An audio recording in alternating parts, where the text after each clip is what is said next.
안녕하세요. NH투자증권 백세시대 연구소입니다. NH투자증권 퇴직연금에 가입해주신 고객님께 먼저 감사의 말씀을 드리며 퇴직연금 가입자 교육을 실시하고자 합니다. 가입자 교육이란 퇴직연금 가입자를 대상으로 퇴직연금 제도 일반, 적립금 운용 방법에 대해 매년 1회 이상 실시해야 하는 교육입니다. 가입자의 제도 이해와 금융지식 수준은 퇴직연금 마련의 성패를 좌우하는 요소라고 할 수 있습니다. 특히 DC, IRP의 경우 적립금 운용 결과에 따라 노후소득이 변동되므로 가입자 교육이 더욱 중요합니다. 먼저 퇴직급여 제도와 퇴직연금 도입 배경에 대해서 공부해 보겠습니다. 퇴직급여 제도의 역사에 대해서 살펴보도록 하겠습니다. 퇴직급여 제도는 1961년 30인 이상 기업에 대하여 퇴직금 제도가 도입되면서 시작됐습니다. 1997년에는 퇴직금 중간 정산 제도가 도입되었고 퇴직보험, 퇴직신탁 제도가 시행됐습니다. 2005년에는 현재의 퇴직연금 제도가 도입되었으며 2011년에는 과거에 도입된 퇴직보험과 퇴직신탁 제도가 중지되어 퇴직연금 제도만 남게 되었습니다. 2012년에는 퇴직연금 제도가 전면 개정되어 강화된 모습으로 지금까지 이어져 오고 있습니다. 그러면 현재의 퇴직급여 제도는 어떻게 구성되어 있는지 알아보겠습니다. 퇴직연금 제도가 본격적으로 도입되기 이전인 2005년 12월 1일 이전에는 근로기준법 하에서 퇴직금 제도가 운영됐습니다. 2005년 12월 1일 이후에 근로자 퇴직급여 보장법이 제정되어 퇴직연금 제도가 도입되면서 퇴직급여 제도는 퇴직금 제도와 퇴직연금 제도로 나누어지게 됩니다.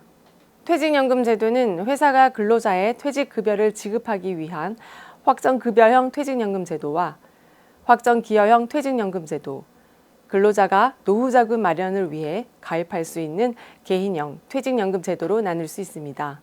그러면 근로자 퇴직급여 보장법이 제정되기 전 기존 퇴직금 제도의 한계는 무엇인지 알아보겠습니다. 크게 세 가지로 볼 수 있습니다. 먼저 근로자 수급권을 보장받을 수 없었습니다.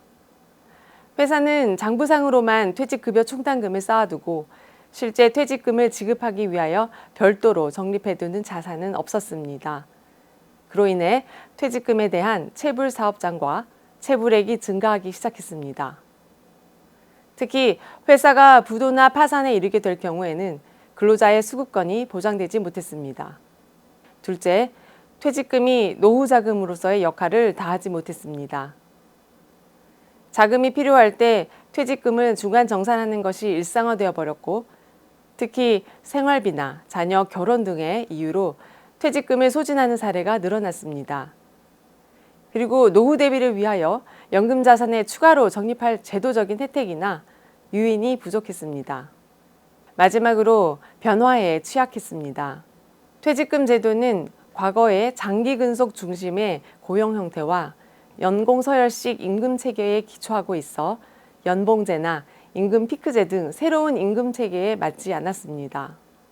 이런 문제점을 해결하기 위해 도입된 퇴직연금 제도는 근로자의 노후소득 보장과 생활 안정을 위해 사용자, 즉 회사가 근로자의 재직기간 중 퇴직급여 재원을 금융기관에 적립합니다. 그러다 근로자가 퇴직하는 경우에 예치한 금융기관에서 근로자의 IRP 계좌로 퇴직금을 지급한 후 근로자의 선택에 따라 연금 또는 일시금으로 받을 수 있는 제도를 말합니다. 퇴직연금 제도에 가입하게 되면 재직 중인 회사가 파산하여도 외부 금융기관에 적립된 퇴직금은 보호받을 수 있습니다. 퇴직연금 제도에서의 기본 절차는 사용자, 즉 법인은 퇴직연금 재원인 부담금을 금융기관에 예치하고 근로자가 퇴직 시 퇴직금을 IRP 계좌로 지급하며 IRP 계좌를 통해 근로자는 퇴직금을 수령하게 됩니다. 그러면 퇴직연금 제도는 어떠한 장점을 가지고 있는지 알아보겠습니다. 먼저 근로자의 퇴직금 수급권이 강화됩니다. 퇴직금 재원을 사회금융기관에 적립하여 회사의 파산이나 체불로부터 안전하게 관리할 수 있습니다. 두 번째로 각종 세제 혜택을 받을 수 있습니다. 회사는 퇴직연금 제도를 통해 법인세 손비 인정을 받음으로써 법인세 절감 효과를 얻을 수 있고, 근로자는 연말정산 세액공제나 연금 수령을 통해 저율 과세 혜택을 받을 수 있습니다. 세 번째로 인사제도에 유연하게 대응할 수 있습니다. 회사는 임금 피크제 등 변화된 임금 체계에 맞게 퇴직급여 제도를 운영할 수 있고, 근로자는 자신에게 적합한 퇴직급여 제도를 선택할 수 있는 기회가 주어질 수 있습니다. 마지막으로 근로자의 참여가 증대됩니다.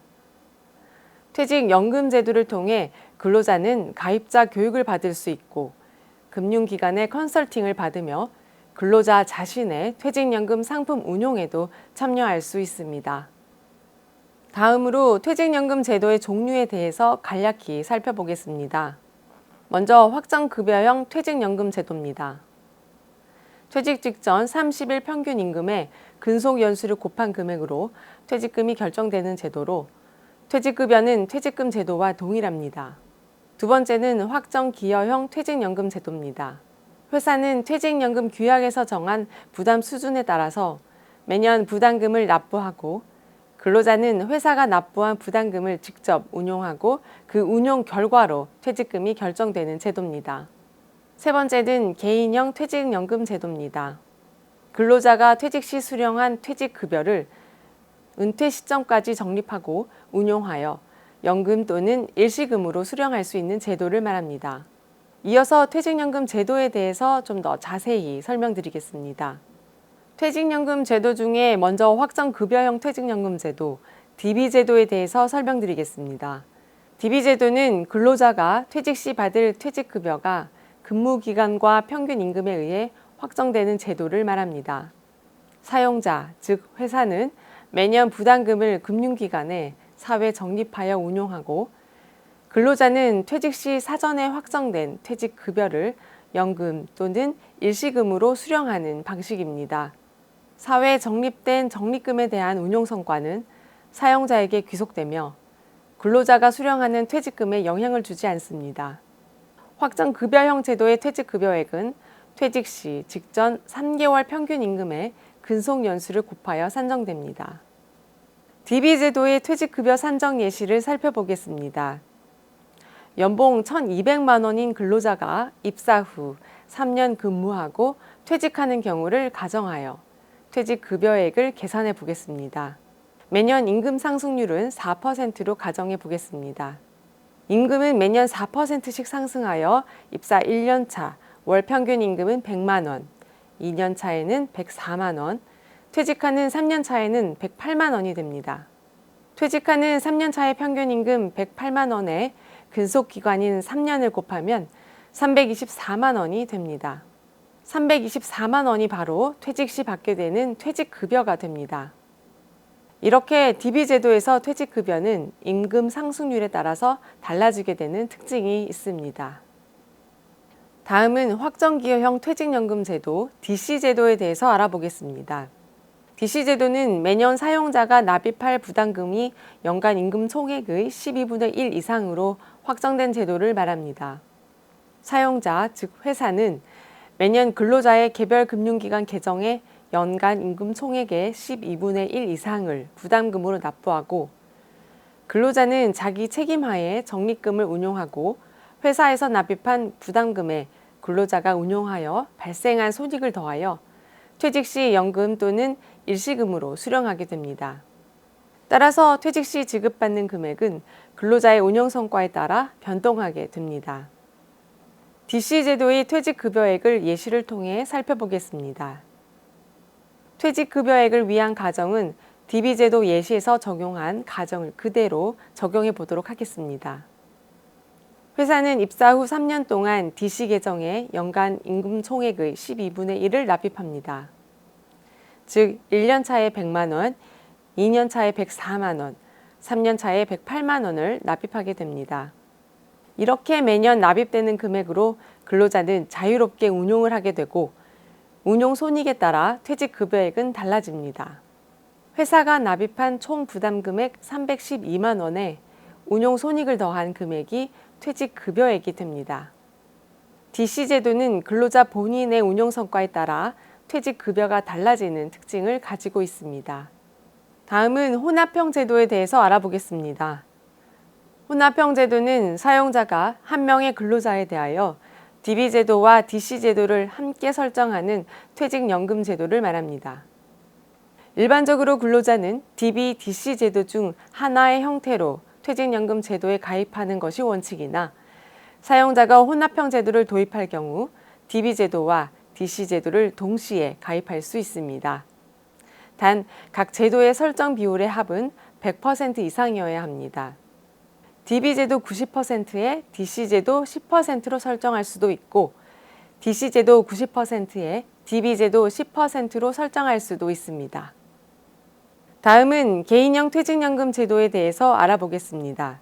개인형 퇴직연금 제도는 흔히 IRP 또는 개인형 IRP라고 하며 퇴직 시 개인이 수령한 퇴직급여를 은퇴 시점까지 보관, 통산, 운영할 수 있도록 한 퇴직연금 제도를 말합니다.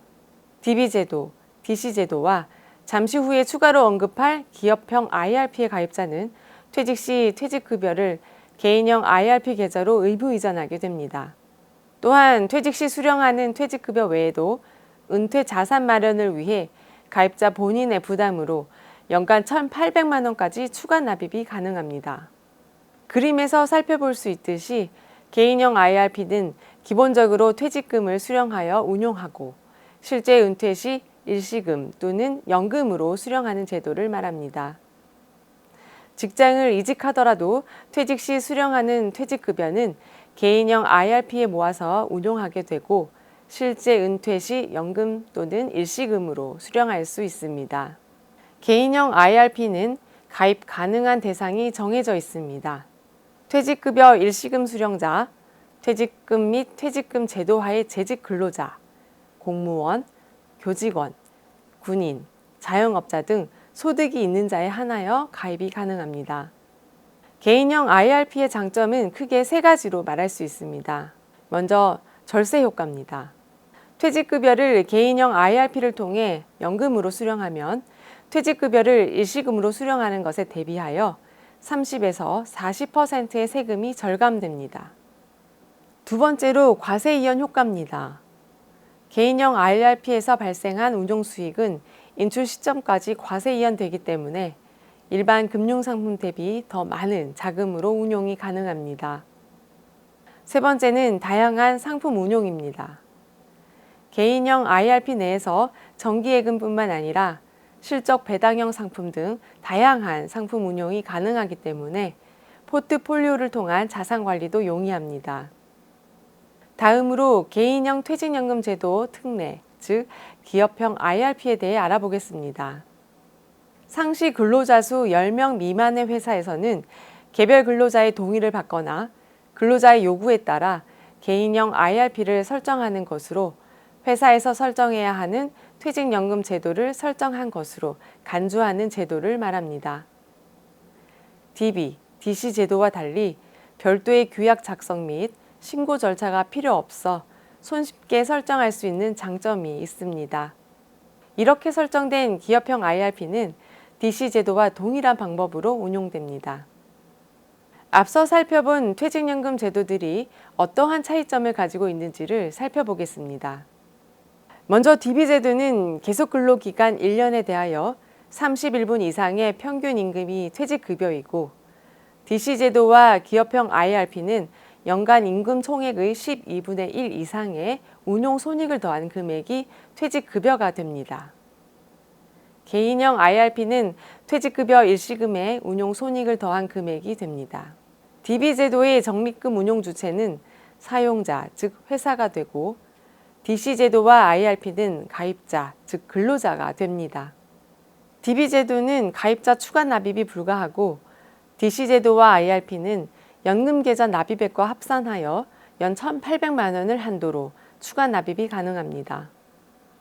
DB 제도는 중도 인출이 불가하고 DC 제도와 IRP의 경우에는 법정 사유에 충족되는 경우에 한하여 가능합니다.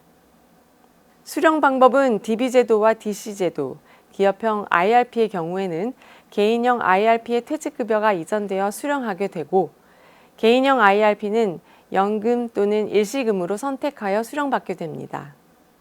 연금으로 수령받기 위해서는 만 55세 이상으로 연금계좌 가입 기간이 5년 이상이 되어야 합니다. 그 외에 일시금으로 수령 요청하거나 연금 수급 요청을 충족하지 못한 경우 일시금으로 수령할 수 있습니다. 다음으로 퇴직연금 제도 실무에 대해서 학습해 보겠습니다. 먼저 퇴직연금 제도에서의 퇴직급여 지급 절차에 대해서 살펴보겠습니다. 회사에 근무하다가 퇴직을 하게 되면 근로자 퇴직급여 보장법에 따라 퇴직연금 가입자는 퇴직 시 퇴직급여를 개인형 IRP로 이전받아야 합니다. 단 개인형 IRP 의무 이전 예외 사유에 해당하는 경우에는 퇴직급여를 개인형 IRP로 이전할지 바로 수령할지를 선택할 수 있습니다. 퇴직급여 지급 절차를 그림을 통해 알아보겠습니다. 근로자가 퇴직을 하게 되면 퇴직급여를 받을 수 있는 개인형 IRP를 가입해야 합니다. 그리고 회사에 퇴직을 신청하면서 개인형 IRP 가입 내역을 함께 통지합니다. 회사에서는 회사에서 가입하고 있는 DB 또는 DC 사업자에게 퇴직 사실을 알리고 퇴직급여를 청구하게 됩니다. DB, DC가 가입되어 있는 해당 금융기관에서는 퇴직급여 청구를 받아 운용 중인 자산을 매각하고 개인형 IRP로 퇴직급여를 입금합니다. 이후 근로자는 개인형 IRP에서 계속 운영할 수도 있고 바로 해지하여 일시금으로 수령할 수도 있습니다. 퇴직 시에 개인형 IRP로 수령하는 것이 원칙이지만 예외 사유는 있습니다. 가입자가 만 55세 이후에 퇴직하여 퇴직급여를 지급받는 경우, 퇴직급여액이 법령에서 정한 금액 이하인 경우, 여기서 법령에서 정한 금액은 300만 원입니다. 그리고 사망으로 인한 당연퇴직과 외국인 근로자가 퇴직하여 해외로 출국하는 경우도 예외 사유에 해당합니다. 그리고 타 법률에서 퇴직소득을 공제할 수 있도록 한 경우, 가입자가 퇴직급여를 담보로 대출받은 금액 등을 상환하기 위한 경우가 있습니다. 이러한 예외 사유에 해당되지 않으면 모두 개인형 IRP로 퇴직급여를 수령하셔야 합니다. 다음은 퇴직연금 담보대출에 대해서 알아보겠습니다. 퇴직연금은 근로자의 노후 대비를 위하여 만들어진 제도이기 때문에 퇴직연금의 수급권은 원칙적으로 양도하거나 담보로 제공할 수 없습니다. 다만 주택 구입 등 대통령령으로 정하는 일정한 사유와 요건을 충족하는 경우에 한하여 담보대출을 허용하고 있습니다. 근로자 퇴직급여 보장법에서는 담보 제공이 가능하도록 규정하고 있으나 당사에서는 현재 담보대출을 시행하고 있지 않으니 이 점 참고하시기 바랍니다. 퇴직연금 제도 중도 인출 사유에 대해서 알아보겠습니다. 퇴직연금 중도 인출은 일정한 사유와 요건을 충족하는 경우에 한하여 가능합니다. 다만 담보대출과는 달리 모든 퇴직연금 제도에서 가능한 것은 아닙니다. DC와 IRP 제도에서만 가능하며 DB 제도에서는 불가합니다.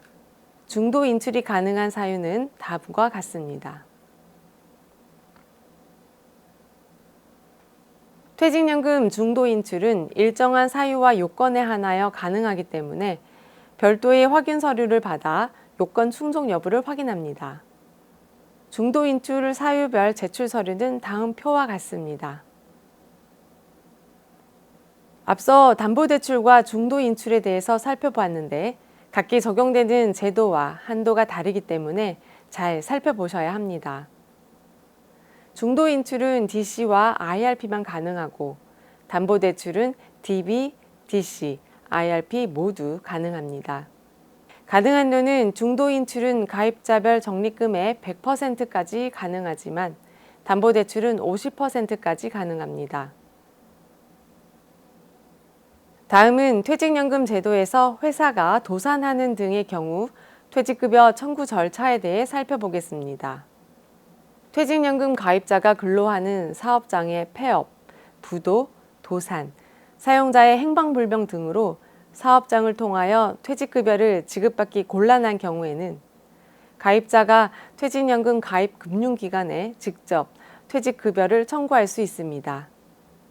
퇴직연금 제도에 가입한 근로자는 퇴직 후 퇴직연금 적립금에서 퇴직급여를 지급받아야 하는데 사업장 폐업, 도산 등 기타 사유로 근로자에게 지급되지 못하고 금융기관에 쌓여있는 적립금을 퇴직연금 미청구 적립금이라고 합니다.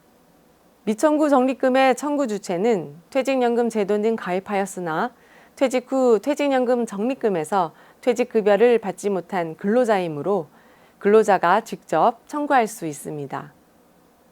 퇴직연금 미청구 적립금이 있을 경우 청구 절차에 대해서 알아보겠습니다. 먼저 퇴직연금 가입 사실을 확인해야 합니다.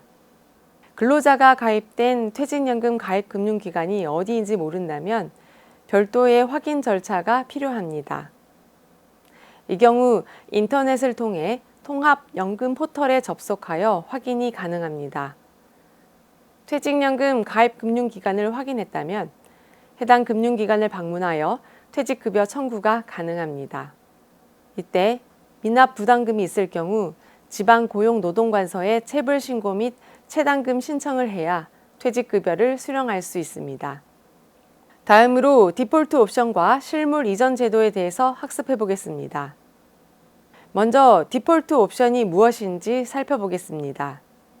디폴트 옵션이란 DC IRP 가입자가 신규 가입 또는 기존 상품의 만기가 도래했음에도 적립금 운용 지시를 일정 기간 동안 하지 않은 경우 사전에 지정한 운용 방법으로 적립금을 운용하는 제도입니다. 법적 의무사항으로 2022년 7월 12일 최초 도입 후 1년의 유예기간을 거쳐 2023년 7월 12일 전면 시행되었습니다. 디폴트 옵션의 적용 대상은 DC 가입자의 경우 디폴트 옵션을 도입한 법인의 근로자가 대상이며 기업형이나 개인형 IRP의 경우 누구나 가능합니다. DC IRP 가입자가 금융상품 만기가 도래했을 때 별도의 지시가 없는 경우 4주 경과 시 디폴트 옵션 적용 예정임을 고객에게 통지합니다. 통지 후에도 별도의 운용 지시가 없이 2주가 경과하면 사전에 지정해둔 디폴트 옵션 상품으로 자동 매수가 됩니다. 또한 디폴트 옵션 선정 후 신규 부담금이 들어왔을 때 운용 지시가 없는 경우 고객에게 4주간의 유예 없이 부담금 입금 2길에 통지하고 통지 후 2주 이내 운용 지시가 없으면 마찬가지로 지정해둔 디폴트 옵션 상품이 자동 매수됩니다. 정부가 추진하는 실물 이전 제도가 2024년 10월부터 시행됐습니다. 기존의 퇴직연금 가입자들은 다른 금융사로 퇴직연금 계좌를 옮길 때 운용 중인 투자 상품을 전량 매도해서 현금화한 후 옮겨야 했지만 퇴직연금 실물 이전 제도가 시행되어 보유한 상품을 그대로 이전할 수 있게 되었습니다. 퇴직연금 가입자는 상품을 매도하고 현금화하는 번거로운 과정을 거치지 않고 자유롭게 금융기관을 선택할 수 있게 된 것입니다. 실물 이전 제도에서는 보유 상품을 매도하지 않고도 DB에서 DB로, DC에서 DC로, IRP에서 IRP로 동일한 유형의 퇴직연금 제도 간의 동일한 상품의 잔고 그대로 이전이 가능합니다. 또한 실물 이전이 가능한 상품은 예금, 파생 결합사채, 채권, ETF를 제외한 펀드이며 보험사에서 발행하는 이율 보증형 상품은 신탁 제공형만 가능합니다.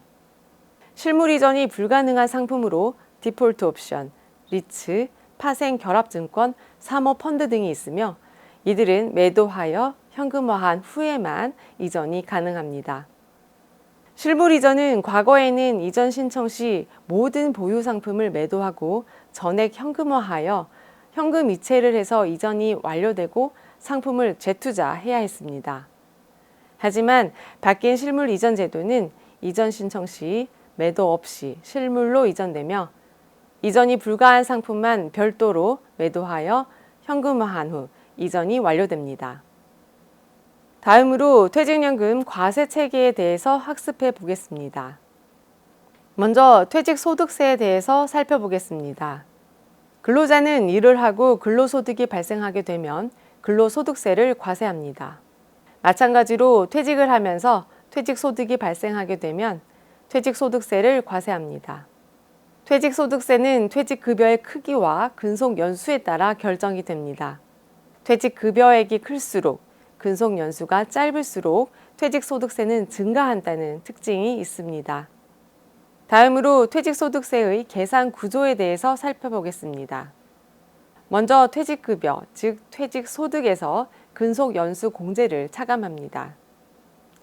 근속연수공제는 근속기간에 따라서 차감되는 금액이 다릅니다.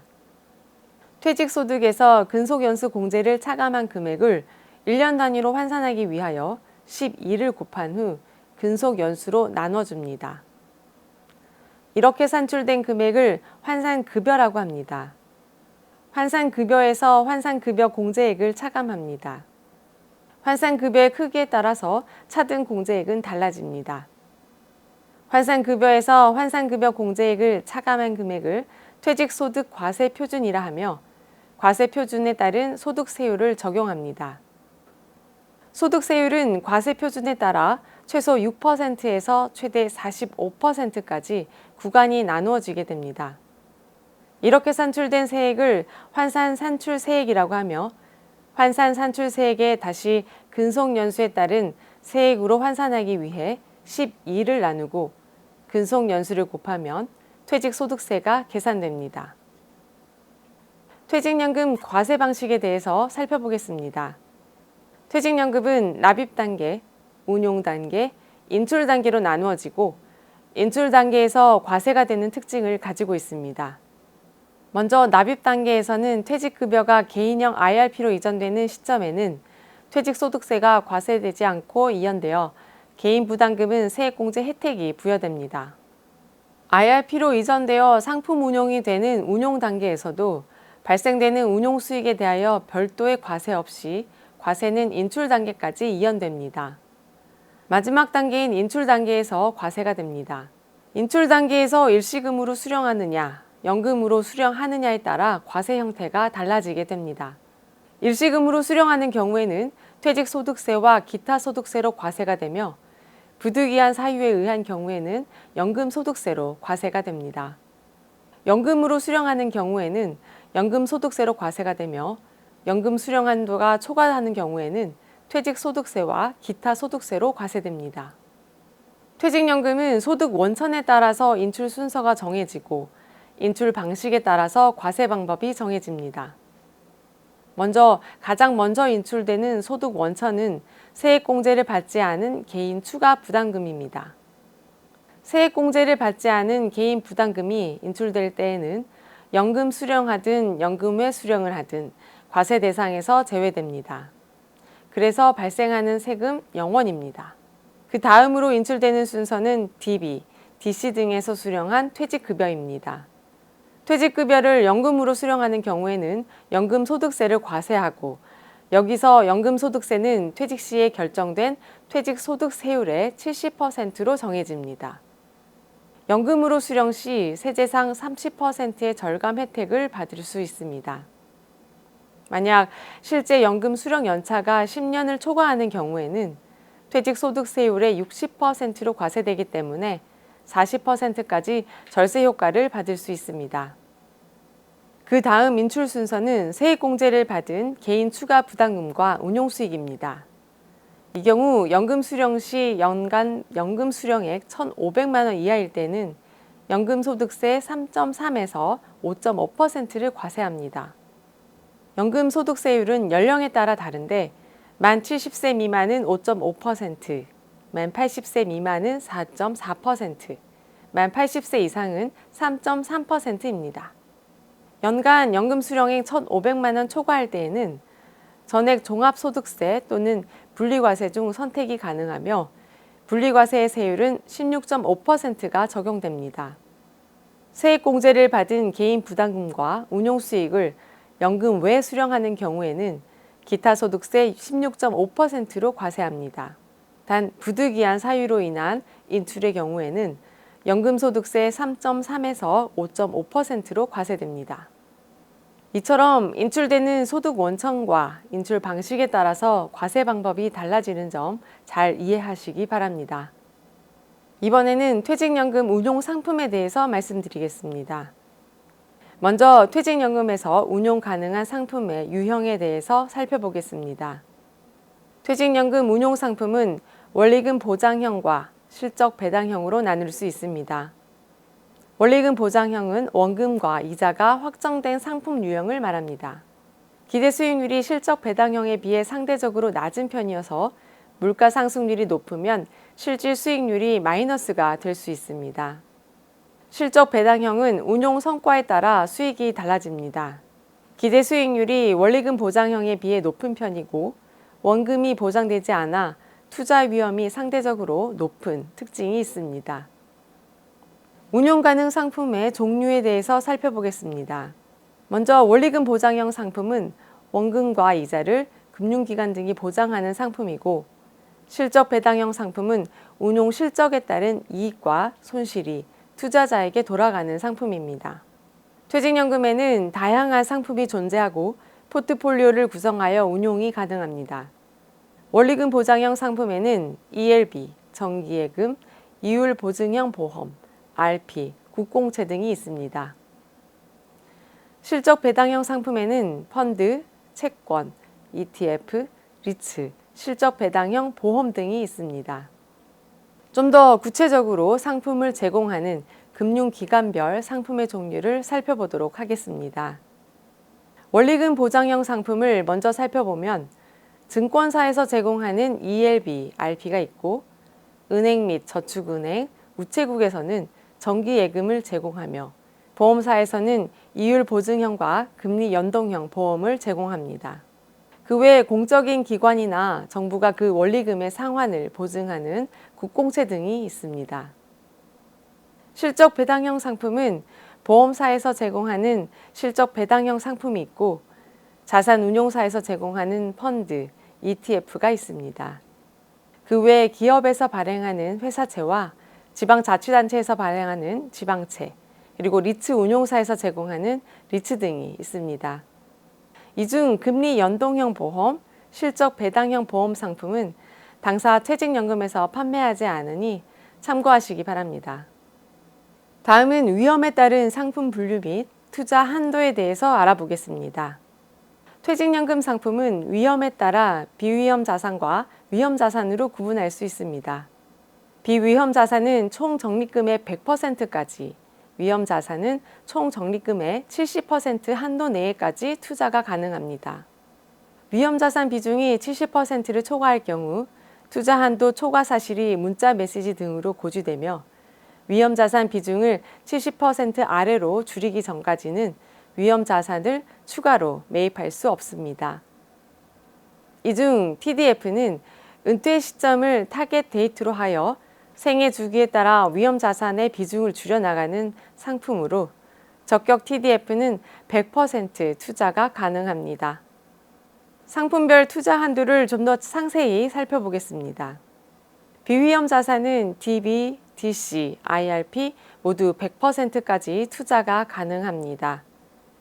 그렇다면 위험 자산의 투자 한도가 중요할 텐데요. 위험 자산에는 투자 위험이 높은 펀드, ETF, TDF, 회사채 등이 있습니다. 대부분의 위험 자산은 70%까지 투자가 가능하지만 일부 상품은 투자가 제한됩니다. DC, IRP에서는 상장 주식과 사모펀드에는 투자가 불가하고, 금융감독원장이 정한 기준을 충족한 TDF는 100%까지 투자가 가능합니다. 퇴직연금을 안정적으로 운용하기 위한 투자 원칙에 대해서 알아보겠습니다. 먼저 분산 투자를 해야 합니다. 상품별 투자 위험과 기대 수익률을 판단하여 투자 위험과 기대 수익률이 서로 다른 자산에 나누어 투자해야 합니다. 각기 다른 특성을 가진 상품에 분산하여 투자함으로써 개별 상품의 특성으로부터 오는 서로 다른 위험을 줄여서 안정적인 수익을 얻을 수 있습니다. 다음은 장기 투자를 해야 합니다. 수익률의 변동성이 큰 자산에 투자하더라도 투자 기간이 길수록 수익률의 변동성은 감소하므로 장기 투자를 통해 상대적으로 안정적인 수익 창출이 가능하게 됩니다. 마지막으로 적립식 투자를 해야 합니다. 적립식 투자는 일정한 금액을 정기적으로 장기간에 걸쳐 투자하는 방법입니다. 적립식 투자는 투자 시점을 일정한 간격을 두고 정기적으로 금액을 나누어 투자하기 때문에 시장 움직임에 따라 위험을 줄일 수 있습니다. 마지막으로 투자 유형에 따라 어떻게 자산을 구성해야 하는지에 대해 알아보겠습니다. 먼저 어떤 운용 방법을 선택하는지에 따라 운용 결과가 달라지고 나의 은퇴 자산은 달라집니다. 즉, 운용 방법에 대한 충분한 이해를 바탕으로 신중하게 선택해야 한다는 의미가 됩니다. 그리고 운용 방법의 안정성만을 중시하면 수익성이 떨어지고 수익성만을 중시하면 안정성이 떨어지게 됩니다. 즉, 노후 설계, 현재 재무 상황 및 투자 성향 등을 고려하여 현명한 자산 배분이 필요합니다. 그렇다면 개인의 투자 성향에 따른 자산 배분 예시를 통해서 살펴보겠습니다. 투자 원금의 손실을 원하지 않고 수익이 적더라도 확정적인 수익률을 보장받고자 하는 안정형 유형의 가입자는 원리금 보장형 상품으로만 100% 운용하시는 것이 좋습니다. 일정 수준의 투자 수익을 확보하면서 동시에 안정성을 추구하고자 하는 안정추구형 가입자는 원리금 보장형 70%, 실적 배당형 30%로 운용하는 것이 좋습니다. 기대 수익에 상응하는 위험을 충분히 인식하고 있으며 시중금리 이상의 기대 수익을 추구하는 위험 중립형 가입자는 원리금 보장형 50%, 실적 배당형 50%를 운용하는 것이 좋습니다. 위험을 감내하더라도 투자 원금의 보전보다는 시중금리 플러스 알파의 수익을 실현하고자 하는 적극 투자형과 공격 투자형의 가입자는 원리금 보장형 30%, 실적 배당형 70%로 운용하거나 실적 배당형 100%로 운용하는 것이 좋습니다. 위험과 수익 구조가 각기 다른 상품에 분산하여 투자하면 각 상품이 가지고 있는 장점은 취하고 위험은 줄이는 효과가 있으니 자신의 투자 성향에 맞게 잘 판단하여 운용하시면 됩니다. 이상으로 NH투자증권 퇴직연금 가입자 교육을 마치도록 하겠습니다. 수고 많으셨습니다. 감사합니다.